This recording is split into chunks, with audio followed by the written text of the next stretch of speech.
Abala na ang mga trabahador sa paggawaan ng kandila sa Barangay Gusingsor sa bayan ng Nagilian, La Union dahil sa dami ng order ngayong paparating na undas. Aking diferensya kasi yung ordinary days ano lang siya, sa isang simbahan nag-o-order lang ng 10,000 ganun. Pero pag ngayon kasi lahat ado gamin tatakit panay simbahan. So ngati orderan da 100 to 50,000 kasi. Umpisa tatan tapos hindi pa September naka-ready na gayahin. Ado gamin ti supplyan. Dito sa Malaking Kawa tinutunaw ang use wax para gawing kandila. Kala kumano agaramid ti tugkal waras mo lang DJ pabila na sa monto ilubog dyan ti use wax nga na liquid.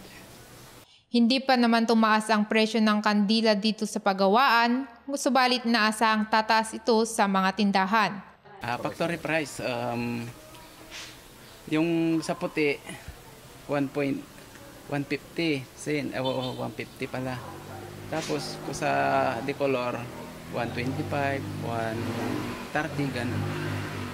Kasi magkaiba sila ng ng product. Mayroong size siya, yung mga number. Yung medium size nakakahalaga ng 12 pesos to 15 pesos.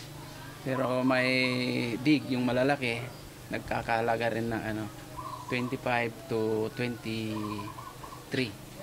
Para sa mga gustong humabol ay tuloy pa rin ang tanggap nila sa mga order hanggang sa susunod na linggo.